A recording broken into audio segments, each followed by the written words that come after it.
ஓம் அமிர்தீஸ்வரியே நமக. ஓம் நம சிவாய. மன அமைதியின் ரகசியம் புத்தகத்தில் இன்னைக்கு 4வது அத்தியாயம் பார்க்க போகிறோம். ஸோ இதுலேயும் நிறைய சுவாரஸ்யமான விஷயங்கள் இருக்குது. டே டு டே லைஃப்பில் நாம் எதிர்கொள்ளக்கூடிய சின்ன சின்ன விஷயங்களில் எப்படியெல்லாம் டென்ஷன் ஆகிறோம், ஸோ அதை நீக்கிட்டு எப்படி சந்தோஷமாக இருக்கலாம், மன அமைதியோடு எப்படி இருக்கலான்ற விஷயங்கள்லாம் இதில் நிறைய சொல்லி கொடுத்துருக்காங்க. ஸோ 3வது அத்தியாயத்தை ஒரு ரீகால் பண்ணிட்டு வந்துடலாம். ஓகேங்களா? 3வது அத்தியாயத்தில் நம்ம என்ன பார்த்தோம்? ஒரு மனிதன் கிட்ட 3 விதமான தன்மைகள் இருக்கு. ஸோ ஒரு செயலை செய்கிறவங்க, அடுத்தது நம்ம இன்ஃபர்மேஷன் கேதர் பண்ணுற ஒரு விதமான தன்மை, அடுத்தது அனுபவத்தை அனுபவிக்கிற தன்மை அப்படின்னு சொல்லிட்டு, இதில் நாம் மேக்சிமம் ஒரு இனிய அனுபவத்துக்கு தான் அதிகமான முக்கியத்துவம் கொடுக்குறோம். அதை நோக்கி தான் நம்ம டெய்லி ஓடிட்டு இருக்கோம். ஸோ ஆனால் இது சரியான விஷயமான்னு கேட்டால் கிடையாது, முற்றிலும் தவறான விஷயம். இனிமையான அனுபவம் அப்படிங்கிறதுக்கு நம்ம முக்கியத்துவம் கொடுத்து ஒரு வாழ்க்கையை வாழ்கிறோம் அப்படின்னா நமக்கும் விலங்குகளுக்கும் எந்த வித்தியாசமும் கிடையாது. விலங்குகளும் அனுபவத்தை அனுபவிக்கிறது அப்படிங்கிற விஷயத்த டெய்லியுமே செய்யுது, நாமளும் அதை செய்கிறோம். ஸோ நமக்கும் விலங்குகளுக்கு என்னதான் வித்தியாசம்னு பார்த்தா அந்த பகுத்தறிவு அப்படிங்கிற அந்த 6வது அறிவு தான். அதுதான் பார்த்தீங்கன்னா இன்ஃபர்மேஷன் கேதர் பண்ணுறது, பிளான் பண்ணி செயலை செய்யுது. விலங்குகள் இன்ஃபர்மேஷனையும் கேதர் பண்ணுறத பிளான் பண்ணி செயலையும் செய்யறது கிடையாது. அப்போ அந்த 6வது அறிவை நம்ம பயன்படுத்தணும்னு சொல்லி பார்த்தோமா? அப்போ வெறுமனே இனிமையான அனுபவங்கள் அப்படிங்கிறது ஒரு நல்ல மனிதனையோ வெற்றிகரமான மனிதனையோ உருவாக்குறது கிடையாது. நம்ம எதிர்பார்க்காத சவாலான அனுபவங்கள் தான் பார்த்தீங்கன்னா நம்மள ஒரு வெற்றிகரமான மனிதனா உருவாக்குது அப்படின்னு சொல்லி பார்த்தோம். அப்போ இனிமையான அனுபவத்துக்கு மட்டும் முக்கியத்துவம் கொடுத்து வாழுற வாழ்க்கை அப்படிங்கிறது முற்றிலும் தவறான வாழ்க்கை. அப்போ நம்ம எப்படி வாழலாம் அப்படின்னு சொல்லி பார்க்கும்போது, நம்ம அம்மாவுடைய வார்த்தையில சொல்லி அடக்க முடியாத அன்பை பத்தி பார்த்தோம். அம்மா முழுக்க முழுக்க தன்னுடைய அனுபவத்துக்கே நாம என்ன பண்றோம், இனிமையான அனுபவம்னு சொல்றோம். நமக்கு இனிமையான அனுபவம் வேணும்னு சொல்லி ஓடிட்டு இருக்கோம். ஆனா நம்ம அம்மா தன்னுடைய அனுபவம் அப்படிங்கிற விஷயத்தையே மொத்தமா ஜீரோ. அம்மா தன்னுடைய அனுபவத்துக்காக கொடுக்கக்கூடிய முக்கியத்துவம் அப்படிங்கிறது ஜீரோ. தன்னுடைய அனுபவத்தை பத்தி அம்மா யோசிக்கிறதே கிடையாது. முழுக்க முழுக்க அம்மாவுடைய குழந்தைகளான நம்மளுடைய சந்தோஷத்துக்காக மட்டும்தான் அம்மா ஒவ்வொரு செகண்ட் ஒழிச்சிட்டு இருக்காங்கன்னு பார்த்தோம். அதுக்கு உதாரணமா நிறைய விஷயம் பார்த்தோம். தர்ஷன் டைம்ல நிறைய பேர் கூட்டம் வந்துட்டாங்கன்னா நமக்கெல்லாம் பார்க்கறதுக்கே பயமா இருக்கு. உண்மை சொல்லணும்னா ஹானஸ்டா, கூட்டம் அதிகமா இருந்தா ஸ்டார்டிங் ஸ்டேஜ் எல்லாம் ஐயோ இவ்வளோ கூட்டம் இருக்கே, நம்ம எப்படா தர்ஷன் வாங்க போறோம் அப்படின்னு கூட நினைச்சிருக்கோம் இல்லையா? ஸ்டார்டிங் ஸ்டேஜ் என்ன, இப்பவே கூட நமக்குள்ள அந்த எண்ணம் தோணும். ஆனா இவ்வளோ கூட்டத்தையும் அணைக்கிற அம்மாவை பத்தி யோசிச்சு பாருங்க. நம்ம ஜஸ்ட் அம்மா, அதுவும் பார்த்தீங்கன்னா இப்போ கோவிலில் போனோட லைனில் நிற்கணும், க்யூவில் நிற்கணும். கோவிலில் அதுவும் பார்த்தீங்கன்னா இந்த விசேஷ நாட்களில் கடவுளை போய் தரிசனம் பண்ணணும்னா சாதாரண விஷயமே கிடையாது. அங்கே உள்ளே போயிட்டு வர்றதுக்குள்ளே நீங்கள் எவ்வளோ முயற்சி பண்ணாலும் சரி, மேபி ஒரு சிலரால் இருக்க முடியும். நான் போயிட்டு பார்த்துருக்கேன். நம்ம கடவுளோட சிந்தனையில் தான் இருக்கணும்னு சொல்லி எவ்வளோ ட்ரை பண்ணாலும் சுற்றி இருக்க அந்த சூழ்நிலை அப்படிங்கிறது உண்மையாலுமே நம்மளால இருக்கவே முடியாது. அடிச்சு பிடிச்சிக்கிட்டு ஒரே சத்தம் போட்டுட்டு ஒரே நெரிசல்ல இடிச்சுக்கிட்டு கடவுள் சிந்தனை அப்படிங்கிறதே நமக்கு வர விடாது. அந்த அளவுக்கான சூழ்நிலையா அங்க இருக்கும். கடைசியா கடவுளை போய் தரிசனம் பண்றது அப்படிங்கிறது ஃபியூ செகண்ட்ஸ் அப்படியே தள்ளி விட்டுருவாங்க.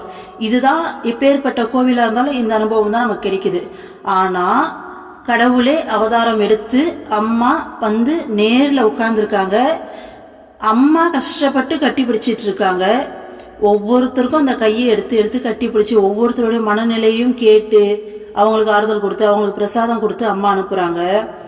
ஆனா நாம பாத்தீங்கன்னா கொஞ்சமும் கஷ்டப்படுறதே இல்லை. நமக்கு ஏபிசிடி கார்டு கொடுத்துடுறாங்க. நம்ம லெட்டர் எப்போ வருதோ அப்போ வந்தா போதும். அது வரைக்கும் போயிட்டு கேன்டீன்ல சாப்பிட்றதோ இல்லை மற்ற இடத்துக்கு புக்ஸ் பர்ச்சேஸ் பண்றது அப்படின்ற மாதிரி நம்ம வேலைகளை ஃப்ரீயா செஞ்சிட்டு இருக்கோம். நம்மளோட லெட்டர் எப்போ வருதோ அப்போ கிட்ட உட்காரோம். உட்கார்ந்து ஒரு 1/2 ஹவருக்குள்ள ஸ்டேஜுக்கு அம்மாவுடைய தரிசனம் முடிச்சுட்டு வெளியில வந்துருவோம். உண்மையை சொன்னா 1/2 ஹவருக்குள்ள, அதிகபட்சமா ஒரு 15 மினிட்ஸ் வெயிட் பண்ணா பண்ணுவோம்னு நினைக்கிறேன். ஸோ லைன்ல உட்கார்ந்து அம்மா கிட்ட போற வரைக்கும் சொகுசா சேர்ல உட்காந்துருக்கோம். அதுலயும் அம்மாவை நல்லா பார்த்துக்கிட்டே போறோம் இல்லையா? அதுவே எவ்வளோ பெரிய விஷயம். அம்மாவை நம்மளால கிட்ட போயிட்டு பார்க்க முடியும். அப்படியே அடுத்து நம்ம தர்ஷன் சொல்லிட்டு அம்மாவை பார்க்க போற அந்த ஃபீலை நம்மளால முழுமையா அனுபவிச்சு அம்மா கிட்ட போறோம். அடுத்தது அம்மா கிட்ட நம்ம தர்ஷன் போறோம்னு வச்சுக்கோங்களேன்.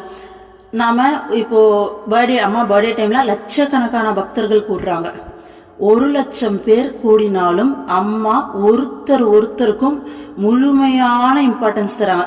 யாராச்சும் ஒருத்தர்கிட்ட அம்மா தன்னோட வலியையோ தன்னோட கஷ்டத்தையோ எக்ஸ்பிரஸ் பண்ணிட்டா அவங்களோட மனநிலை என்னவாகும் யோசிச்சு பாருங்க. இப்ப நாமளே போறோம், அம்மாவுக்கு வந்து பாடி பெயினா இருக்கு, அதனால நம்மள சரியா கட்டி பிடிக்கல, சரியா கண்டுக்கல, டக்குன்னு சொல்லி அப்படியே சும்மா இது பண்ணிட்டு அப்படியே தள்ளி விட்டுறாங்க அப்படின்னா நமக்கு என்ன வலிக்கும்? ஏன்னா அம்மா ஹக் பண்ற அந்த அந்த ஒரு நிமிஷம் டைம் அப்படிங்கிறது நம்ம லைஃப்ல எவ்வளவு பெரிய பொக்கிஷம் நமக்கு தெரியும், எவ்வளவு எக்ஸ்பெக்டேஷனோட நம்ம கிட்ட போறோம்னு தெரியும்.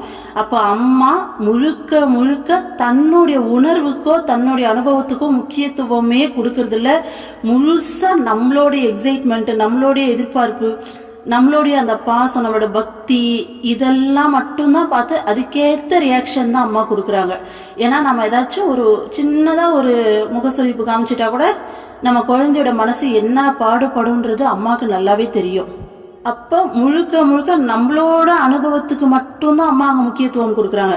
நம்ம என்ன பக்தி போனோம், நம்ம என்ன ப்ராசஸ்ல இருக்கோம், நம்ம என்ன நிலைமையில இருக்கோம், நம்ம ரொம்பவும் ஒரு மாதிரி ஏதோ ஒரு ஆழ்ந்த கஷ்டத்துல போயிருந்தோம்னா அம்மா பயங்கரமா ஆறுதல் கொடுப்பாங்க, நல்லா அரவணைப்பாங்க, ஆறுதலா பேசி அனுப்புவாங்க, பிரசாதம் கொடுப்பாங்க. அந்த மாதிரி நம்மளோட மனநிலை என்னமோ அதுக்கேத்த மாதிரி அம்மா நமக்கு வந்து பாத்தீங்கன்னா முழுமையா நம்மளோட அனுபவத்துக்கு முக்கியத்துவம் கொடுத்துதான் அம்மா வந்துட்டு அங்க நடந்துக்கிறாங்க. இவ்வளோ ஏன் நம்ம லைன்ல உட்கார்ந்துட்டு போகும்போதே அம்மா வந்து பாத்தீங்கன்னா பார்த்துக்கிட்டே இருப்போம். அம்மா என்ன பாருமான்னு சொல்லிட்டு மனசுக்குள்ள கேட்டுக்கிட்டே இருப்போம், அம்மாட்ட பேசிக்கிட்டே இருப்போம். அம்மா பார்த்துட்டாங்கன்னா ஒரே சந்தோஷம். அப்போ நம்மளை பார்க்கறதுக்காக அம்மா எத்தனை டைம் கழுத்தை திருப்புறாங்க. ஸோ தர்ஷன் முடிஞ்ச பிறகு உட்காந்துட்டு இதே வேலையை செய்வோம். அம்மா திரும்பி நம்மளை பார்ப்பாங்க. அம்மா பார்த்துட்டாங்கன்னா ஒரே சந்தோஷம். நம்மளுடைய உணர்வை அம்மா அப்படியே பிரதிபலிப்பாங்க. எந்த அளவுக்கு உணர்வு பூர்வமா நம்ம மனசுக்குள்ள பேசுறோமோ அம்மா அதுக்கேற்ற ரியாக்ஷன் அப்படியே காமிப்பாங்க. அப்போ முழுக்க நம்மளோட அனுபவத்துக்கும் நம்மளோட உணர்வுக்கும் மட்டுமே முக்கியத்துவம் கொடுத்து அம்மா வந்துட்டு ஒரு வாழ்க்கையை வாழ்ந்துட்டு இருக்காங்க. இதுக்கு காரணம் என்னன்னு கேட்டா அம்மா சொல்றாங்க, எப்படி ஒரு கன்சீவா இருக்க அம்மா தான் குழந்தைய பாரமா நினைக்காம சுகமா நினைக்கிறாங்களோ அந்த வலியை, அந்த மாதிரி என் குழந்தைங்க ஒவ்வொருத்தர் மேலே எனக்கு இருக்க பாசம் என்னால யாரையும் பாரமா நினைக்க முடியல, எனக்கு அது சந்தோஷத்தை தான் கொடுக்குதுன்றாங்க. இது எப்பேற்பட்ட அன்பு இல்லையா? இறைவன் கிட்ட மட்டுமே நம்ம அனுபவிக்கக்கூடிய ஒரு உன்னதமான அன்பு. அதனாலதான் நிறைய கூட்டம் இருந்தா பாக்குற நமக்கு ஐயோ இவ்வளோ கூட்டமானு தோணுது. அதே சமயம் நம்ம அம்மாக்கு என்னோட இவ்வளோ குழந்தைங்கள ஒன்னா பாக்குறன்ற சந்தோஷம் அதிகமாகுதான். அப்போ அம்மா நான் போன வீடியோலயும் பேசியிருந்தேன், இருந்தாலும் எனக்கு பேசாம இருக்க முடியல. அம்மா எப்பேற்பட்ட மனநிலையில அப்ப இருக்காங்கல்ல. 24 மணி நேரம் கூட அம்மா தரிசனம் கொடுத்துருக்காங்க. அப்ப அந்த சமயங்கள்லயும் அம்மாக்கு இதே மனநிலை தான் வந்திருக்கும்ல. என்னோட இவ்வளோ குழந்தைங்களையும் நான் ஒன்னா பாக்குறேன் அப்படின்னு சொல்லிட்டு அம்மாவுக்கு அவ்வளோ சந்தோஷம். கொஞ்சம் கூட அந்த 24 மணி நேரம் வந்து பாத்தீங்கன்னா கொஞ்சம் கூட ரெஸ்ட் எடுக்க முடியாது. மெஷின் மாதிரி அந்த கையை எடுத்து எல்லாரும் ஹக் பண்ணிக்கிட்டே இருந்தோம். கொஞ்சம் கூட ரெஸ்ட் இருக்காது, தண்ணி குடிக்க முடியாது, எதுவுமே கிடையாது. ஒரு பிரீத்திங் டைம் கூட இல்லாம அம்மா தரிசனம் கொடுக்குறாங்க. ஆனா அம்மா அதை பத்தி கொஞ்சம் கூட கவலைப்படாம ஒவ்வொரு குழந்தையும் அப்படியே அவ்வளோ ஆர்வத்தோட அரவணைக்கிறாங்க. இது எப்பேற்பட்ட அன்பு இல்லையா? அதனாலதான் ட்ரிப்பு பிளான் பண்ணும்போது இப்ப நார்த் இந்தியால அம்மா போயிட்டு வராங்கன்னா சீக்கிரமா வந்துடுறாங்க அம்மா. நடுவுல இங்க இத்தனை நாள் தர்ஷன் வந்து பாத்தீங்கன்னா ஹெவி ரஷ், அவ்வளோ ரஷ்ஷா, அவ்வளோ டெய்லி கொஞ்சோட கேப்பே இல்லாம தர்ஷன் போயிட்டு இருக்கு. அம்மா ஒரு 2 நாள் ரெஸ்ட் எடுத்துட்டு நம்ம ஆசிரமத்துக்கு போயிடலாமேன்னு கேட்டா கூட வேணாம், அங்க பாரத குழந்தைங்க வெயிட் பண்ணிட்டு இருப்பாங்க, ஆசிரமத்திலயும் சரி நாமளும் சரி வெளில இருந்து போறவங்கள நாம இங்க வெயிட் பண்ணிட்டு இருப்போம் அப்படின்றதுக்காக வேண்டி அம்மா ரெஸ்டே எடுக்காம திரும்ப வராங்க இல்லையா? ஸோ இதுக்கு உதாரணமா நம்ம கண் எதிரிலே நான் சொன்னேன் இல்லையா, இன்னைக்கு பகலெல்லாம் டிராவல் பண்ணி அம்மா வந்து பாத்தீங்கன்னா வராங்க, சென்னைக்கு வராங்க பாஸ்போர்ட் வீசாக்கு. திரும்பவும் நைட்ல டிராவல் பண்ணி வராங்க. திரும்ப பகல்லே பாஸ்போர்ட் வீசா வேலை எல்லாத்தையும் முடிச்சுட்டு திரும்ப நைட்டும் ஆசிரமத்துக்கு வந்து சேர்றாங்க. காரணம் மறுநாள் தர்ஷனுக்காக இவ்வளவு பேர் வந்திருக்காங்க, வெயிட் பண்ணுவாங்க, குழந்தைங்க வெயிட் பண்ணுவாங்கன்னு சொல்லிட்டு அந்த தாய்மையை பாருங்க. நம்ம அதான் சொன்னாலே, நம்ம எங்கேயாச்சும் ஒரு சொந்தக்காரங்க வீட்டுக்கு குழந்தைங்க ஸ்கூல் போயிட்டு இருக்கும் போது இல்லை ஏதோ ஒரு வேலையா ஓடிட்டோம், நான் அந்த ஸ்கூல்ல இருந்து வரதுக்குள்ள வேக வேகமா ஓடி வருவோமே, அந்த மாதிரி அம்மா இந்த வயசுலயும் நமக்காக ஓடி ஓடி வந்து நமக்காக தர்ஷன் தராங்க. எந்த அம்மா அதான் சொல்றாங்க, அம்மாவே சொல்றாங்க, இந்த டைம் நான் வந்து பாத்தீங்கன்னா முழுமையான தாய் பாவத்துல வந்திருக்கேன், அடுத்த அவதாரத்துல நான் இப்படி வருவேனான்னு எனக்கே தெரியாது, நல்லா பயன்படுத்திக்கோங்க குழந்தைங்களேன்றாங்க. ஸோ அந்த தாய்மை முழுக்க முழுக்க தன்னோட அனுபவத்துக்கு கொஞ்சம் கூட முக்கியத்துவம் கொடுக்காம அவங்களுடைய குழந்தைங்களோட அனுபவத்துக்கு மட்டுமே முக்கியத்துவம் கொடுத்து ஒரு தியாகமே உருவான ஒரு வாழ்க்கையை நம்ம அம்மா வாழ்ந்துட்டு இருக்காங்க. அப்போ அம்மா நமக்கு என்ன சொல்லித்தராங்கன்னா, அந்த இனிமையான அனுபவத்துக்கு மட்டும் முக்கியத்துவம் கொடுத்து ஒரு வாழ்க்கையை வாழக்கூடாது, இன்னும் ஒரு படி மேல நம்மளோட அனுபவத்தை விட மற்றவங்களுடைய அனுபவத்துக்கு முக்கியத்துவம் கொடுத்து அந்த ஒரு வாழ்க்கையை நாமளும் வாழ கற்றுக்கணும். ஸோ அடுத்தவங்களுடைய கஷ்டத்தை நம்மளோட கஷ்டமாக நினைக்கணும். அடுத்தவங்களை வந்து பார்த்தீங்கன்னா என்ன சொல்கிறது, அடுத்தவங்க ஒரு வலியை அனுபவிக்கும் போது அவங்களுக்கு எப்படி வலிக்குன்றத நாம உணர்ந்து பார்க்கணும். அதுதான் சொல்லுவாங்க, மண்ணுயிரை தன்னுயிராக கருதணும் அப்படின்னு சொல்லிட்டு ஒரு பழமொழி சொல்லுவாங்க. இது நமக்கு ப்ராக்டிஸ் வரலைன்னா அதுக்கு ஒரு ஈஸி டிப்ஸும் கொடுத்தாங்க.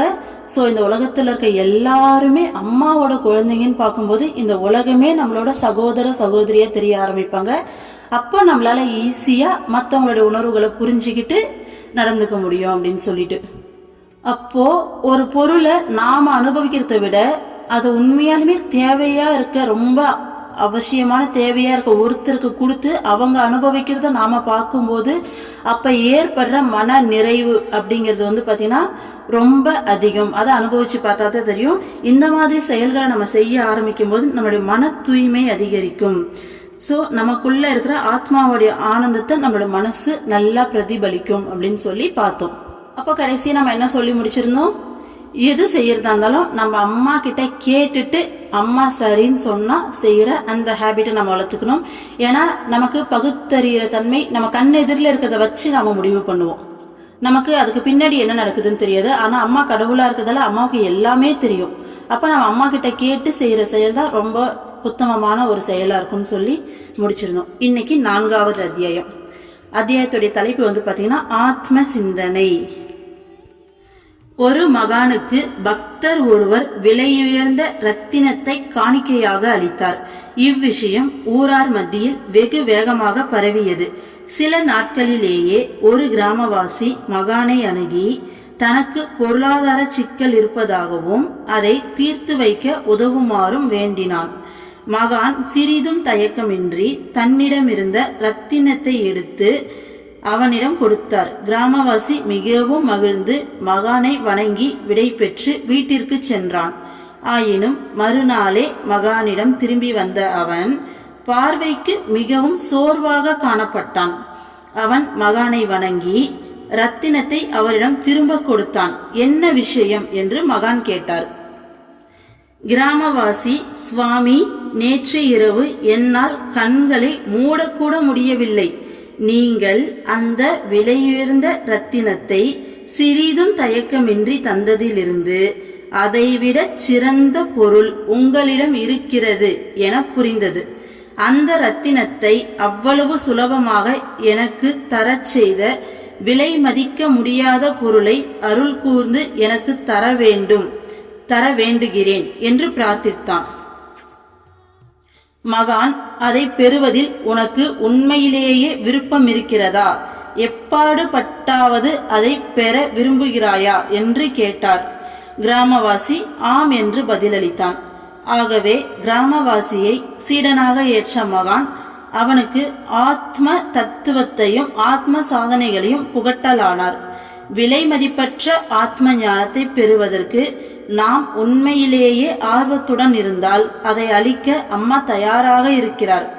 துரதிருஷ்டவசமாக நமக்குள்ளே மறைந்திருக்கும் இந்த ஒப்பற்ற பொக்கிஷத்தை பெறுவதற்கு நம்மில் பலருக்கு ஆர்வம் இல்லை. மாறாக இந்த உலகில் கிடைக்கும் தற்காலிக சுகத்தில் மயங்கி இருக்கிறோம். இதை விளக்குவதற்கு அம்மா ஒரு குழந்தையிடம் ஒரு கிண்ணம் நிறைய சாக்லேட்டுகளையும் மற்றொரு கிண்ணம் நிறைய பொற்காசுகளையும் ஒரே நேரத்தில் காட்டினால் குழந்தை சாக்லேட்டை தேர்ந்தெடுக்கும் என்பதை சொல்வார்.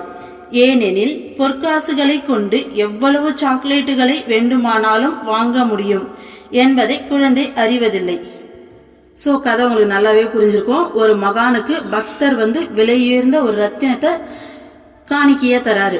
இந்த விஷயம் ஊரார் மத்தியில பரவுது. அப்ப சில நாள்லயே கஷ்டத்துல இருந்த ஒரு கிராமவாசி நான் ரொம்ப கஷ்டத்துல இருக்கேன், எனக்கு ஹெல்ப் பண்ணுங்கன்னு கேட்கும்போது அந்த ரத்தினத்தை கொஞ்சம் கூட தயக்கமே இல்லாம எடுத்து கொடுக்குறாரு. அப்போ அவன் திரும்ப மறுநாள் அதை எடுத்துட்டு கொடுத்துட்டு, இதை நேத்து கொஞ்சம் கூட தயக்கம் இல்லாம நீங்க எடுத்து கொடுத்தீங்க, இதை நினைச்சு நைட்டெல்லாம் எனக்கு தூக்கமே வரல, அப்போ இதை விட பெரிய பொக்கிஷம் ஏதோ ஒண்ணு உங்ககிட்ட இருக்கு, எனக்கு இது வேணாம், எனக்கு அந்த பொக்கிஷத்தை கொடுங்க அப்படின்னு சொல்லி கேக்குறாங்க. அப்படி கேட்கும்போது உண்மையிலே உனக்கு அதை பெறுவதற்கு விருப்பம் இருக்கா? அப்படி இருக்கு அப்படின்னா எப்பாடுபட்டாச்சும் அதை பெற அளவுக்கு உங்ககிட்ட அந்த ஸ்ரத்தையும் எடுக்க நீ விருப்பமா இருக்கியா, அந்த ஸ்ரத்தையை ஏத்துக்கவும் நீ விருப்பமா இருக்கியான்னு கேட்கும்போது ஆமா கண்டிப்பா நான் செய்யறேன்னு சொல்லும்போது உடனே மகான் தனக்கு சீடனா அவரை ஏத்துக்கிறாரு. ஏத்துக்கிட்டு ஆத்ம தத்துவம் ஆத்ம சாதனைகளை அவர் சொல்லித்தராரு. ஸோ அதனால என்ன சொல்றாங்க அப்படின்னா, நம்ம ஆத்ம ஞானத்தை பெறுவதற்கு உண்மையாலுமே ஆர்வத்தோடு இருந்தோம் அப்படின்னா அம்மா அதை அழிக்கிறதுக்கு தயாரா இருக்காங்க. ஸோ எல்லா குருமார்களும் இதுதான் நிலைமை. இதுக்குதான் ஒரு பழமொழி சொல்லுவாங்க, சிஷ்யன் எப்போ ரெடியோ அப்போ குரு ரெடி அப்படின்னு சொல்லுவாங்க. ஸோ சிஷ்யன் தயார்னா குருவும் தயார் அப்படின்வாங்க. இந்த ஆத்ம ஞானத்தை பொறுத்த வரைக்கும் உண்மையாலுமே இந்த உலகத்துல எந்த மூலையில இருந்தாலும் சரி, ஒரு ஆத்மா உண்மையாலுமே மனசார எனக்கு இந்த பூமியில எதுவுமே வேண்டாம், இறைவா நீங்க தான் வேணும், இல்ல இந்த ஞானம் தான் வேணும், இந்த பூமியில இருக்க வேற எதுவுமே எனக்கு வேண்டாம் அப்படின்னு சொல்லிட்டு மனசார நினைச்சதுன்னா கண்டிப்பா குரு அவங்கள தேடி போவாங்க. ஆன்மீகம்னா என்னன்னே அந்த அளவுக்கு தெரியாம இருந்தாலும் சரி, எந்த ஒரு புரிதலும் இல்லாமல் இருந்தாலும் சரி, இந்த உலக வாழ்க்கை வேணான்னு சொல்லி வெறுத்து நிக்கிற டைம்ல எனக்கு ஞானம் தான் வேணும், எனக்கு குரு தான் வேணும், எனக்கு இறைவன் தான் வேணும், சோ என் ஆத்மாக்காக தான் நான் வாழ போறேன்னு சொல்லி ஒரு முடிவெடுத்து சரியான புரிதல் இல்லாம சரியான வார்த்தைகள் இல்லாத ஒரு ஏக்கத்துல ஒரு பிதற்றல் சொல்லுவாங்களே, அந்த மாதிரி ஒரு புலம்பல நம்ம மனசார புலம்புனா கூட அவங்க வாழ்க்கையில அவ்வளோ சீக்கிரமா குரு நேரடியா தூக்கிடுவாங்க. என் லைஃப்ல இந்த விஷயம் தான் நடந்தது. அப்போ ஆத்ம ஞானத்தை பெறுவதற்கு ஒருத்தர் பாத்தீங்கன்னா ஆர்வமா இருக்காங்கன்னா குரு எந்நேரமும் ரெடியா இருக்காங்க. நம்ம அம்மா அதுலயும் சொல்லவே தேவையில்லை. ஸோ எந்த அளவுக்கு இறங்கி நம்மளோட நிலைக்கு இறங்கி நமக்கு சொல்லித்தராங்க, நம்ம கூட இருக்காங்க, நம்மளுக்கு நம்ம கஷ்டத்துல இருந்து காப்பாத்துறாங்கன்றது ஒவ்வொருத்தரும் அனுபவபூர்வமாவே நம்ம அனுபவிச்சுட்டு இருக்கோம் இல்லையா. அப்போ ஆனா துரதிருஷ்டவசமா நமக்குள்ள இருக்க இந்த பொக்கிஷத்தை பெறுவதற்கு பலருக்கு ஆர்வம் இல்லை. ஏன்னா அதை பத்தின அறிவில்லை, ஞானம் இல்லை, அதே மாதிரி நம்ம கர்மாவும் தடுக்கும், அந்த மாதிரி பல விஷயம் இருக்கு இல்லையா. அப்போ ஆர்வம் இல்லாம இருக்கு. இந்த நிலையற்ற இந்த உலக மாயையில நம்ம என்ன பண்ணிருக்கோம், மயங்கி போயிருக்கோம். அதுக்குதான் அம்மா என்ன சொல்றாங்கன்னா, ஒரு குழந்தை கிட்ட போயிட்டு ஒரு கிண்ண சாக்லேட்டையும் ஒரு கிண்ண பொற்காசையும் கொடுத்தா குழந்தை கண்டிப்பா அந்த சாக்லேட்டை தான் எடுக்கும். ஏன்னா இந்த பொற்காசை வச்சு நம்ம எவ்வளவு சாக்லேட் வேணாலும் வாங்கிக்கலான்ற அறிவு குழந்தைக்கு இல்லை. அதனால அது கண்டிப்பா அந்த சாக்லேட்டை தான் எடுக்கும். அந்த மாதிரி நாம இந்த உலகத்துல இருக்கக்கூடிய சின்ன சின்ன பொருட்கள் பின்னாடி ஓடுறோம். இந்த பொருட்கள்லாம் வேணும். இப்போ உதாரணத்துக்கு ஒரு ட்ரெஸ் வேணும், ஒரு நகை வேணும், ஒரு கார் வேணும், ஒரு வீடு வேணும், இல்ல பாத்தீங்கன்னா ஏதோ ஒரு ஜாப் வேணும், பணம் வேணும், ஏதோ ஒண்ணு. இந்த மாதிரி வாழ்க்கையில உலக பொருட்களை துரத்தி நம்ம ஓடிட்டு இருக்கோம். இது சாக்லேட். இதே ஆத்ம ஞானம் அப்படிங்கிறது பொற்காசுகள் மாதிரி. ஒரு ஆத்ம ஞானம் அடைஞ்ச ஒரு ஞானியோட ஒரு மகானோட ஸ்டேட் யோசிச்சு பாருங்க. இந்த ஒட்டுமொத்த பிரபஞ்சமே அவங்களோட சொத்து, அவங்களுடைய பொருள், அவங்களுடைய property. So owner of the ப்ராப்பர்ட்டியாவே மாறிடுறாங்க. நம்ம என்ன பண்றோம், ஓனர் ஆஃப் தி ப்ராப்பர்ட்டியா மாறுறத நாம விரும்பல, அதை பத்தி நமக்கு தெரியல, அறியாமையில டெய்லி கூலிக்கு வேலை செஞ்சு அந்த கொஞ்சம் விஷயத்த வச்சு வாழற அந்த வாழ்க்கையை தேடுற மாதிரி நாம பாத்தீங்கன்னா இந்த உலக சுகத்துக்கு பின்னாடி ஓடிட்டு இருக்கோம். ஸோ அதான் அம்மா சொல்றாங்க, இந்த பொற்காசை வச்சு எவ்வளவு சாக்லேட் வேணாலும் வாங்க முடியும். அந்த மாதிரி ஆத்ம ஞானம் அடைஞ்சிட்டோம் அப்படின்னா இந்த உலகத்துல இருக்க பொருட்கள் எல்லாமே அவங்களோடது. அவங்க நினைச்சாங்க எதை வேணாலும் உருவாக்க முடியும், எதை வேணாலும் அழிக்க முடியும். சோ இன்னொரு பிரபஞ்சத்தையே கூட உருவாக்க முடியும், ஒரு செகண்ட்ல இந்த பிரபஞ்சத்தை அழிக்கவும் முடியும். அவ்வளவு ஆற்றல் மிக்கவங்களா இந்த உலகத்தை படைச்ச அந்த பிரம்மமா அந்த இறைவனாவே மாறக்கூடிய அந்த விஷயத்தை விட்டுட்டு நம்ம யார் அப்படிங்கறதையே மறந்து நாம வந்து பாத்தீங்கன்னா இந்த உலக பொருட்கள் பின்னாடி வந்துட்டு ஓடிட்டு இருக்கோம். இது ஜஸ்ட் ஒரு கேம் மாதிரி தான். இந்த கேம்ல நம்ம யார் அப்படிங்கிறத மறந்து உள்ள வந்துடுறோம். உள்ள வந்து இந்த பொருட்கள் பின்னாடி போக போறோமா இல்ல இறைவன் பின்னாடி போக போறோமா அப்படிங்கிறது தான். ஸோ நாம கொஞ்சம் ஸ்ரத்தையோட முயற்சி பண்ணோம் அப்படின்னா குரு கை கொடுத்து தூக்கி இறைவனாவே நம்ம மாறக்கூடிய அந்த மாபெரும் வாய்ப்பை நம்ம பெறலாம். இல்ல இந்த குட்டி குட்டி இன்பத்துக்கு ஆசைப்பட்டுக்கிட்டு இப்போதைக்கு அந்த ஸ்ரத்தையெல்லாம் அந்த கஷ்டத்தெல்லாம் பட நான் விரும்பல, இந்த கிடைக்கக்கூடிய இந்த சின்ன சின்ன உலக இன்பங்களே போதும்னு சொல்லி இந்த மாயையில மூழ்கி வாழ போறோமா அப்படிங்கிறது தான். ஸோ இந்த கேம்ல கொஞ்சம் விழிப்புணர்வா இருந்து நாம கடவுள் சொல்றதை கேட்டு அவர் பின்னாடி போக ஆரம்பிச்சோம் அப்படின்னா சொன்ன மாதிரி ஓனர் ஆஃப் தி ப்ராப்பர்ட்டியாவே மாறிடலாம். அந்த பொற்காசுகளை வச்சு எவ்வளவு சாக்லேட் வேணாலும் வாங்க முடியுன்ற மாதிரி இந்த ஒட்டுமொத்த பிரபஞ்சமே நம்மளோட சொத்தா மாறிடும். நம்ம இங்க இருக்கக்கூடிய சின்ன சின்ன அல்பமான சொத்துகள் பின்னாடி ஓடணுன்ற அவசியம் கிடையாது. ஸோ இதை இன்னொரு விதமாகவும் சொல்லுவாங்க. ஒரு மக்கி கிட்ட போயிட்டு ஒரு கட்டு பணத்தையும் ஒரு சீப்பு வாழைப்பழத்தையும் காமிச்சோன்னா அது கண்டிப்பா ஃபர்ஸ்ட் வாழைப்பழத்தை தான் வாங்கும். ஏன்னா இந்த பணத்தை வச்சு அந்த வாழைப்பழம் எவ்வளவு வேணாலும் வாங்கலான்றது அதுக்கு தெரியாது. ஸோ அதே மாதிரி தான். ஸோ நம்ம யார் அப்படிங்கிறதையே மறந்துட்டு நம்ம வந்து பார்த்தீங்கன்னா இந்த மாயையில மூழ்கி இந்த மாயையான இந்த சந்தோஷத்துக்கு பின்னாடி ஓடிட்டு இருக்கோம். ஸோ அதை அம்மா இன்னும் அழகா வேற மாதிரி சொல்றாங்க பாருங்க. நமது சாஸ்திரங்களில் நிலையற்றதை நாடி நிலையானதை புறக்கணிப்பவன் நிலையானதை இழக்கிறான், அதோடு நிலையற்றதும் அவனிடம் நிலைத்திருக்க போவதில்லை என்று கூறி இருக்கிறது. ஸோ இந்த வார்த்தை எனக்கு படிக்கும்போது ரொம்ப யோசிக்க வச்சுது. ஆல்ரெடி நமக்கு தெரிஞ்ச விஷயமா இருந்தாலும் இந்த வார்த்தைகள்ல ரொம்ப அழகா சொல்லியிருக்காங்க. இன்னொரு டைம் படிக்கிறேன், அப்படியே கேளுங்க. நிலையற்றதை நாடி நிலையானதை புறக்கணிப்பவன் நிலையானதை இழக்கிறான். ஓகேங்களா? அதோடு நிலையற்றதும் அவனிடம் நிலைத்திருக்க போவதில்லை. ஸோ யார் ஒருத்தர் நிலையில்லாத இந்த பொருட்கள் பின்னாடி ஓடுறாங்களோ, ஓகே, யார் ஒருத்தர் என்ன நம்மளே தான் வச்சுப்போமே, நிலையில்லாத பொருட்கள் பின்னாடி நம்ம ஓடணும் அப்படின்னா நிலையான விஷயத்த நாம புறக்கணிக்கிறோம். அப்போ புறக்கணிக்கிறதால நிலையான விஷயத்தை இழக்கிறோம். ஸோ நிலையற்றது அப்படிங்கிறது உலகத்தில் இருக்கக்கூடிய இந்த பொருள் சுகம். ஓகேங்களா? பொருள் சுகம், மனுஷங்கள் மேல இருக்க பற்று, இந்த உலக வாழ்க்கை, இந்த மாயை பின்னாடி ஓடணும்னா நிலையான அந்த ஆத்ம தத்துவத்தை, இறைவனை, அந்த பரம்பொருளை, பரமானந்தத்தை இழந்துடுறோம். ஓகேங்களா? ஸோ மாயையில நாம தேடி ஓடும்போது நிலையான சுகத்தை நாம இழந்துடுறோம். அப்போ நிலையற்றதும் நம்ம கிட்ட நிலைச்சிருக்க போறதில்ல. இப்போ நிலையானதை விட்டுட்டு நிலையில்லாத இந்த பொருட்கள் இந்த பொருட்கள் பின்னாடியும் மனிதர்கள் பின்னாடியும் ஓடணும். அப்போ நிலையானதை நம்ம இழந்துட்டோம். இந்த லைஃப் லாங் நம்ம அப்படியே வாழ்ந்து பொருள் பின்னாடியும் மனிதர்கள் பின்னாடியும் வாழ்ந்து ஒரு வாழ்க்கையை முடிச்சிடறோம்னு வச்சுக்கோங்களேன். அப்ப நிலையானதை நம்ம இழந்துடுறோமா? ஸோ ஆத்ம தேடல்ல இறைவனை அடையிற முயற்சியை நம்ம பண்ணவே இல்லை. அப்ப நிலையான விஷயத்த நம்ம இழந்துடுறோம். At the end of the life வந்து பாத்தீங்கன்னா நிலையான விஷயத்தை இழந்துட்டோம். அப்போ நிலையில்லாத விஷயங்கள் நிறைய நம்ம சம்பாதிச்சு வச்சிருந்தோம் இல்லையா? ஸோ பொருட்களா இருக்கலாம், மனிதர்களா இருக்கலாம், இல்லை நம்ம வாழ்ந்த வாழ்க்கையில எதெல்லாம் நம்ம நிலையில்லாம என்னோடதுன்னு சொல்லி எதுக்காக ஓடி ஓடி நம்ம வாழ்ந்தோமோ அதுவும் நம்ம கூட தங்க போறது இல்லை. அப்ப நாம கடைசியா வந்து பாத்தீங்கன்னா ஏமாந்து போயிடும். ஏன்னா நம்ம ஆத்மா மட்டும்தான் மேல போக போகுது. இந்த உடல் கூட இப்ப இந்த உடம்புக்கே நம்ம எவ்வளோ கேர் பண்ணுவோம் இல்லையா?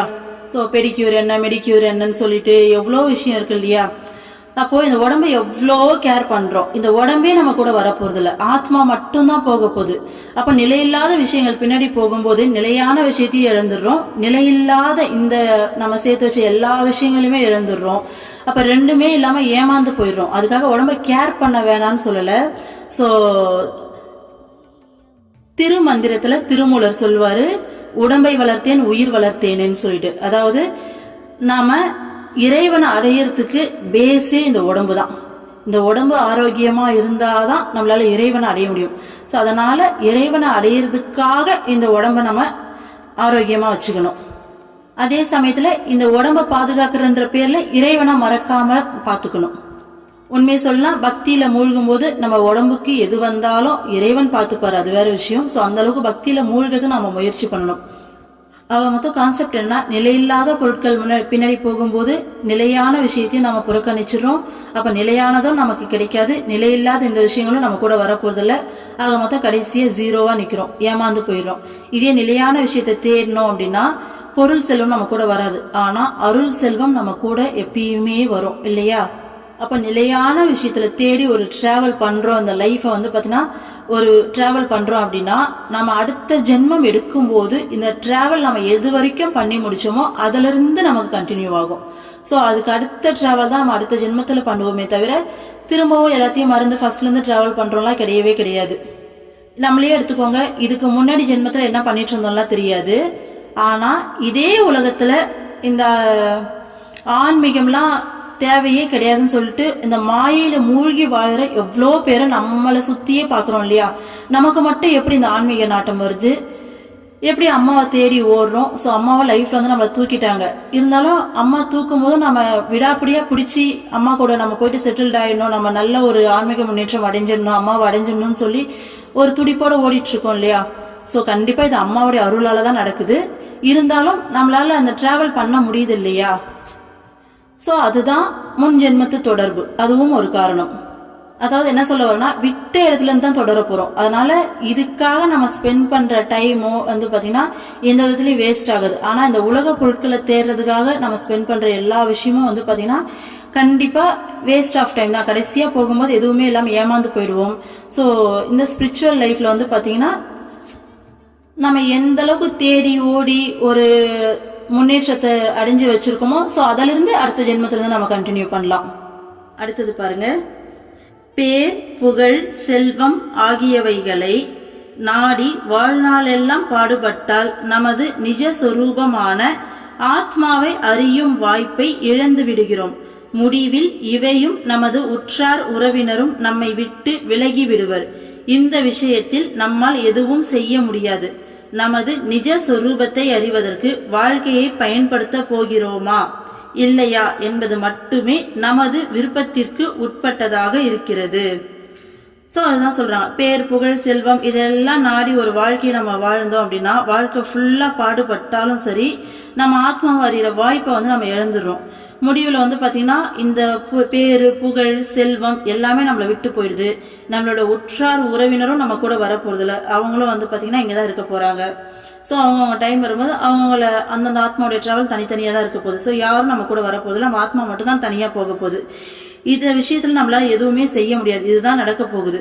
அப்போ இந்த வாழ்க்கையை நம்மளுடைய நிஜ சுரூபமான ஆத்மாவை அறியறதுக்கு நம்ம பயன்படுத்தணுமா இல்லையா அப்படிங்கிறது மட்டும்தான் நம்மளுடைய ஃப்ரீவில், நம்மளுடைய சுதந்திரம்.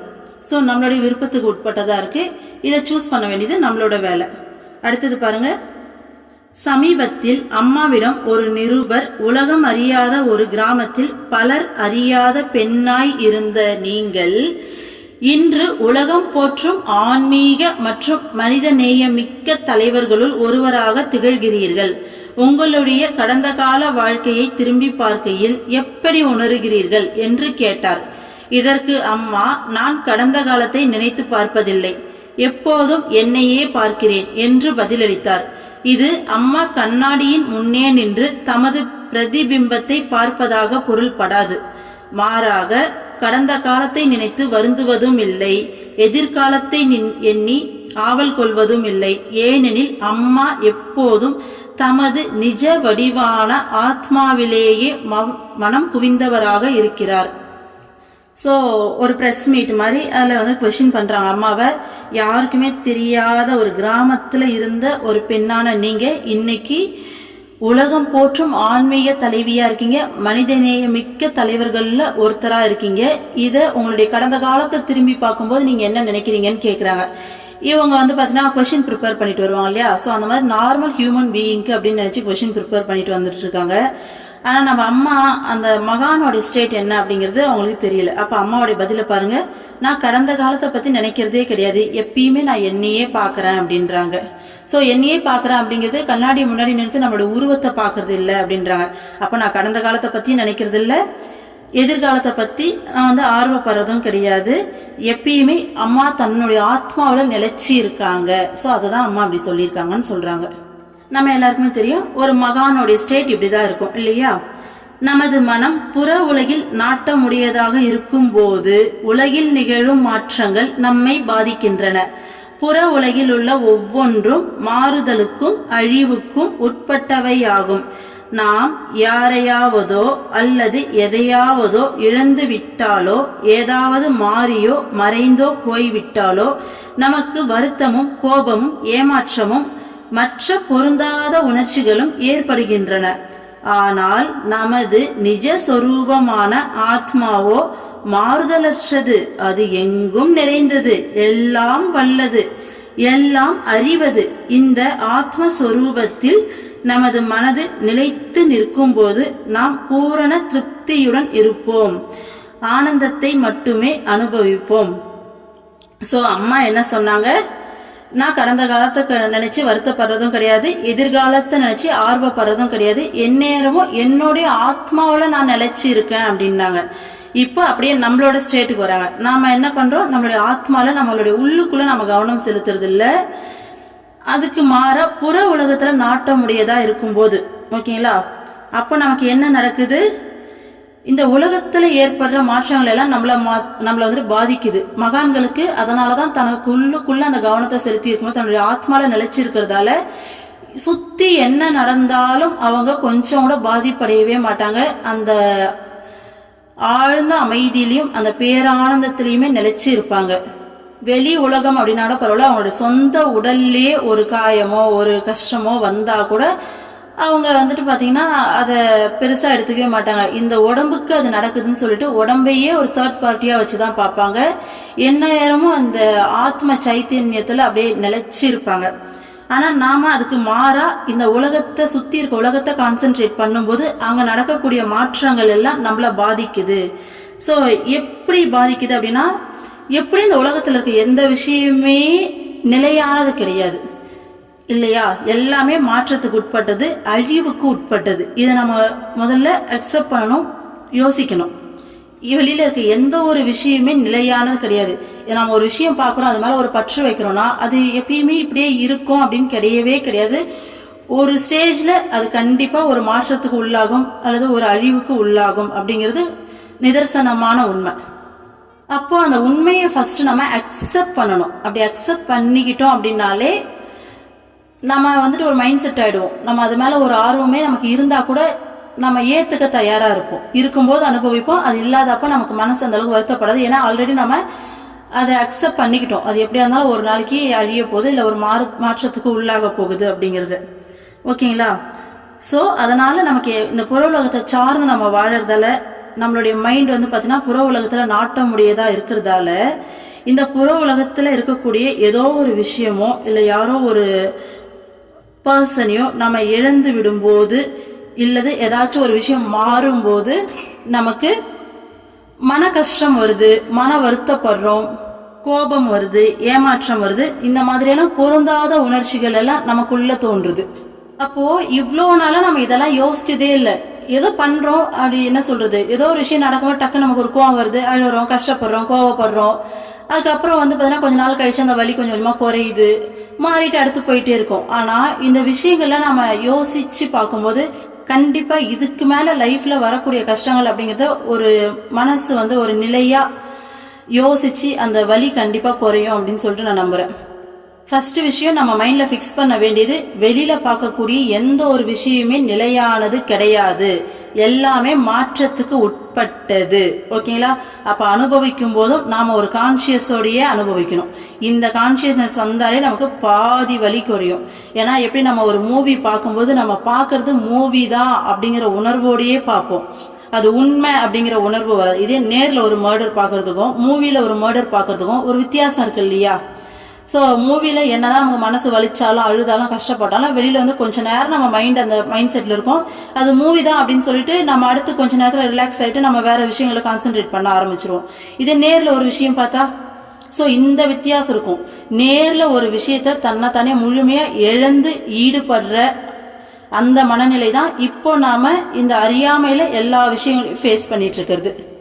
அப்போ நம்ம யதார்த்தமா இந்த சிச்சுவேஷன்ஸ் எல்லாம் ஃபேஸ் பண்ணும்போது முழுமையா அதுல மூழ்கிடுவோம். இப்ப நேர்ல ஒரு மர்டர் பார்த்தா எந்த அளவுக்கு நம்ம பயந்து அப்படியே ஒரு மாதிரி ஆகுமோ, அந்த மாதிரி அறியாமையில போய் அந்த சூழ்நிலையோட முழுசா அப்படியே இணங்கி போயிட்டு நம்ம அதுல முழுமையா மூழ்கி அந்த ஒட்டுமொத்த உணர்ச்சியை உண்மைன்னு நம்பி நம்ம அப்படியே டிப்ரெஷனுக்கு போயிடுறோம். இதே இது மூவி தான்ற அந்த கான்சியஸ்னஸோட பார்க்கும்போது நமக்கு எந்த அளவுக்கு அந்த வலி குறையுதோ அந்த மாதிரி இந்த உலகத்துல இருக்க எதுவுமே நிலை கிடையாது, எல்லாமே மாற்றத்துக்கு உட்பட்டது அப்படிங்கிற விஷயத்த ஃபர்ஸ்ட் ஃபிக்ஸ் பண்ணணும்.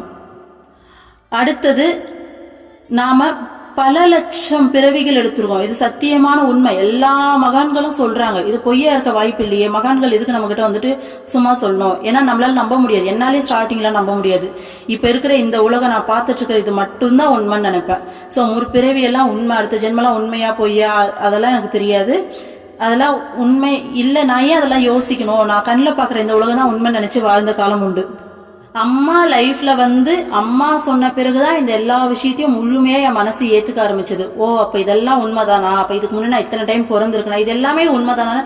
கொஞ்சம் கொஞ்சமா என் மைண்ட் முழுமையா அது எல்லாத்தையும் ஏத்துக்க ஆரம்பிச்சது. அப்போ ஒரு ஆத்மா 84 லட்சம் பிறவிகள் எடுக்குதாமா. ஓகேங்களா? யோசிச்சு பாருங்க, 84 லட்சம் பிறவி. 1 லட்சம் அப்படிங்கிறதே 100,000. அப்போ 84 லட்சம் அப்படின்னா எத்தனை ஆயிரம் பிறவிகள் நம்ம எடுக்கிறோம் பாருங்க. அப்போ இத்தனை பிறவியில நம்ம ஒவ்வொரு டைமும் பாத்தீங்கன்னா ஒவ்வொரு செட் ஆஃப் பீப்புள் கூட பிறந்திருக்கோம், வாழ்ந்திருக்கோம். ஸோ அத்தனை ஆத்மாக்களோட வாழ்ந்துதான் நம்ம இந்த டிராவல் எடுத்து வந்திருக்கோம். இப்போ இந்த லைஃப்ல இந்த செட் ஆஃப் பீப்புள் கூட இருக்கோம். அடுத்த லைஃப்ல திரும்ப யார் கூட இருப்போம்னு தெரியாது. ஓகேங்களா? ஸோ அது இறைவனுடைய சங்கல்பம். நம்மளுடைய கர்மாப்படி நமக்கு அதெல்லாம் கொடுப்பாங்க. அப்போ இங்க எதுவுமே நிலையானதும் கிடையாது, நிரந்தரமானதும் கிடையாது. ஜஸ்ட் இங்க ஒரு கேம் மாதிரி பிளே பண்ண வந்துருவோம். இறைவன் கிட்ட நம்ம பிரிஞ்சு வந்த நாம திரும்ப இறைவனை போயிட்டு சேர்றதுக்கான ஒரு கேம் தான் இங்க நடந்துட்டு இருக்கு. ஸோ கூட இருக்க எல்லாமே ஒரு கோ டிராவலர்ஸ். ஒரு ட்ரெயின்லயோ பஸ்லயோ நம்ம டிராவல் பண்ணும்போது கூட உட்காந்துட்டு வருவாங்க இல்லையா? இப்ப நம்ம சீட்ல இருப்பாங்க, அடுத்து பக்கத்து சீட்ல இருப்பாங்க இல்லையா? அப்ப நம்ம ஃபேமிலின்றது நம்ம சீட்ல இருக்கக்கூடிய டிராவலர்ஸ். ஓகேங்களா?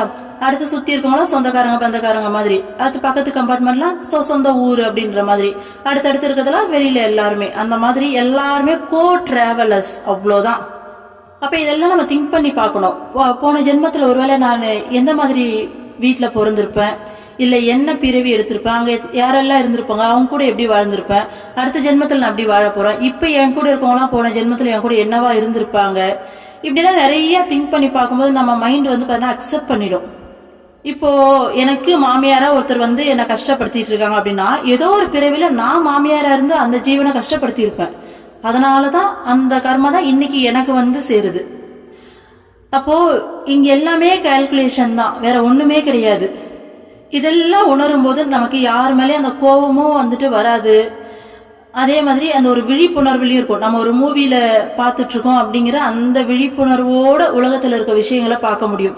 அப்ப இங்க இருக்கக்கூடிய எல்லாமே மாறக்கூடியது. அப்ப இறைவா உன்னுடைய சங்கல்பம், நீ என்ன எப்படி எந்த இடத்துல வச்சுக்கணும்னு நினைக்கிறியோ அது உன்னோட விருப்பம். உன்னுடைய விருப்பத்தை நான் முழுசா ஏத்துக்கிறேன்ற அந்த சரணாகதி மனப்பான்மை வரும்.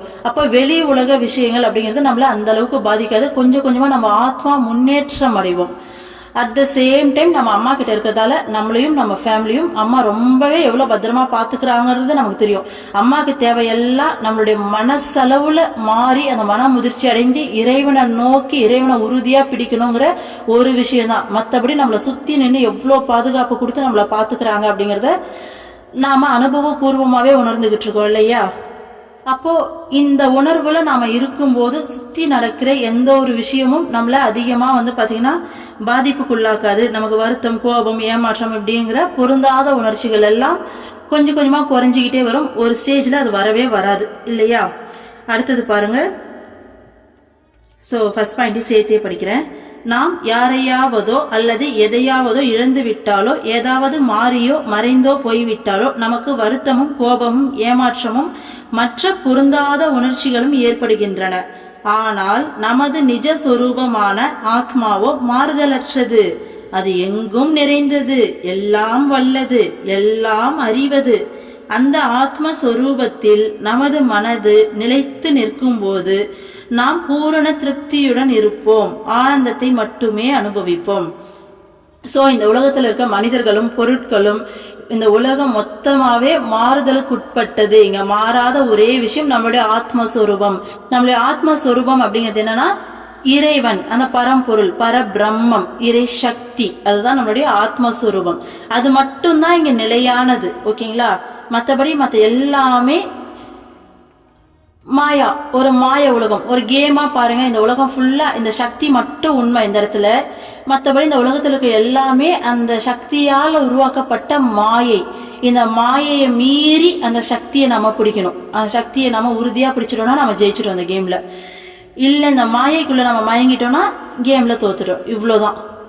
அப்போ இந்த மாயையால உருவாக்கப்பட்ட இந்த உலகம் மொத்தமே மாறக்கூடியது. இங்க மாறாத ஒரே விஷயம் அந்த சக்தி மட்டும்தான்.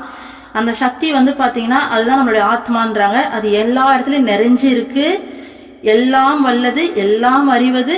அப்போ அப்படியே அப்பேற்பட்ட அந்த ஆத்ம சொரூபத்துல நம்மளோட மனசு நிலைச்சு நிற்கும் போது நம்ம பூர்ண திருப்தியோட இருப்போம். இந்த திருப்தி ஃபர்ஸ்ட். ஓகே, ஒரு விஷயமா சொல்றேன். ஃபர்ஸ்ட் அந்த ஆத்ம சொரூபத்துல நிலைச்சு நிக்கிறது அப்படிங்கிறது இப்போதைக்கு நாம நம்மளோட ஆத்ம சொரூபத்துல நிலைச்சு நிக்க முடியாது. இப்ப அம்மா மாதிரியான மகான்களுக்கு அது சாத்தியம். நாம என்ன பண்ணலாம், நம்மளுடைய ஆத்ம சொரூபமே நம்ம அம்மா தான் இல்லையா? நம்ம இறை சக்தியோட பிரதிபலிப்பு தானே நம்ம. அப்போ நம்ம அம்மாவுடைய நினப்புல நிலைச்சு நிக்கிறது அப்படிங்கறதுதான் நம்மளோட ஆத்மஸ்வரூபத்துல நாம நிலைச்சு நிக்கிறதுக்கு ஈக்குவல். ஓகேங்களா? சோ நாம நம்மளோட ஆத்மாவை நம்மளால நிலைச்சு நிக்க முடியாது. ஏன்னா நம்ம யாருன்னு நமக்கு இன்னும் தெரியலையே. அப்ப நமக்கு அந்த கவனம் வராது. அப்ப நம்ம அம்மாவை எந்நேரமும் தியானிக்கிறது, இல்ல அம்மா கிட்டே பேசிட்டே இருக்கிறது, ஒவ்வொரு நினைப்பையும் நம்ம அம்மா கிட்ட டிஸ்கஸ் பண்றது. ஸோ எந்நேரமா அந்த அம்மாவோட டைஸ் போட்டு பேசும். இந்த மாதிரி அம்மாவோட நினைப்போடய வாழறோம் பாத்தீங்களா? அதுதான் ஆத்மஸ்வரூபத்துல நிலைச்சு நிக்கிறது. அடுத்தது அப்படி நினைக்கும் போது நமக்கு ஒரு பூர்ண திருப்தி கிடைக்குதுன்னு சொல்றாங்க இல்லையா? இந்த திருப்தி என்ன திருப்தி அப்படின்னா, நாமளே அனுபவிச்சிருக்கோம். இந்த திருப்தியை முழுமையா அனுபவிக்க முடியலனாலும் இதோடைய ஒரு சாயலை கண்டிப்பா நம்ம அனுபவிச்சிருப்போம். கண்ணை மூடி மெடிடேஷன்ல டீப்பா அம்மா கூட இருக்கும் போதோ அல்லது நம்மளுடைய இறைவனோட இஷ்ட தெய்வத்தோடு இருக்கும் போதோ நமக்கு ஒரு திருப்தி கிடைக்கும் பாருங்க. அந்த டைம்ல எல்லாத்தையும் மறந்து அப்படியே முழுமையா அந்த ஆத்மா அவ்வளோ ஒரு ஆனந்த நிலையில அப்படியே நிம்மதியா திருப்தியா சந்தோஷமா இருக்கும். அம்மாவுடைய மார்புல சாயும் போதோ அல்லது நம்மளுடைய இஷ்ட தெய்வத்துடைய மார்புல அப்படியே சாஞ்சிக்கும் போது நம்ம விஷுவலைசேஷன்ல கண்ணை மூடி அப்படியே அமைதியா அந்த உணர்வை நம்ம உணரும் போது அப்படி ஒரு திருப்தி கிடைக்கும். ஸோ அதுதான் அந்த ஆத்ம திருப்தி. ஓகேங்களா? அதுதான் அந்த பூரண திருப்தி. ஸோ மகான்கள் தனக்குள்ள இருக்க அந்த ஆத்மஸ்வரூபத்தில் நிலைச்சிருக்கும் போது இந்த மாதிரி பல மடங்கு திருப்தி அவங்க உணர்றாங்க. ஓகேங்களா? ஸோ நமக்கு அந்த திருப்தி கிடைக்கணும். நம்ம இஷ்ட தெய்வத்தையோ நம்மளுடைய அம்மாவையோ நம்ம தியானிக்கும் போது நமக்கு அந்த திருப்தி கிடைக்கும். ஸோ ஆனந்தத்தை மட்டுமே அனுபவிப்போம். யோசிச்சு பாருங்க, அந்த ஸ்டேட்ல நம்ம யாரு, நமக்கு என்ன பிரச்சனை இருக்கு, எல்லாத்தையுமே மறந்துடுவோம். ஸோ எல்லாத்தையும் மறந்து அவங்க மேல அப்படியே அந்த விஷுவலைசேஷன் அவங்க மேல சாயும் போது எல்லாத்தையும் மறந்து அப்படியே ஒரு திருப்தி நிம்மதி கிடைக்கும் பாருங்க. அப்போ அந்த இடத்துல ஆனந்தம் மட்டும்தான் இருக்கு, வேற எதுவுமே கிடையாது. ஸோ அடுத்தது பாத்தீங்கன்னா, ஏதோ ஒரு விஷயத்துக்காக டிலே ஆகும்போது நம்ம எந்த அளவுக்கு பதற்றப்படுறோம் இல்லையா? ஸோ அந்த மாதிரி டைம்ல அம்மா என்ன மாதிரி ரியாக்ட் பண்றாங்க, ஸோ அம்மா கூட இருந்தவங்களும் அதை எப்படி எல்லாம் அனுபவிச்சாங்கன்ற மாதிரி அம்மாவுடைய அனுபவங்கள் எல்லாம் போட்டிருக்காங்க. ஸோ அதெல்லாம் நம்ம நாளைக்கு பார்க்கலாம். ஓகேங்களா? ஸோ இன்னைக்கு நாம என்ன பார்த்துருக்கோம், இந்த உலகத்தில் இருக்கக்கூடிய எல்லா விஷயங்களும் மாறுதலுக்கு உட்பட்டது. இங்க மாறாதது அந்த ஒரு சக்தி மட்டும்தான். அதுதான் நம்மளுடைய ஆத்மாவா இருக்கிறது. நம்மளால நம்ம ஆத்மாவை தியானிக்க முடியாது. ஸோ நம்ம அம்மாவா நம்ம பார்க்க முடியும். அப்போ இந்த நிலையற்ற விஷயங்கள்ல ஃபோக்கஸ் பண்றதை விட்டுட்டு நிலையான விஷயத்துல ஃபோக்கஸ் பண்ணும்போது நிலையற்ற விஷயங்கள்ல வரக்கூடிய எந்த ஒரு மாறுதல்களும் நம்மளை பாதிக்காது அப்படிங்கிறது தான் இன்னைக்கு கான்செப்ட். ஓகேங்களா? ஓம் அமிர்தீஸ்வரி நமக. ஓம் நம சிவாய. சர்வம் கிருஷ்ணார்ப்பணம்.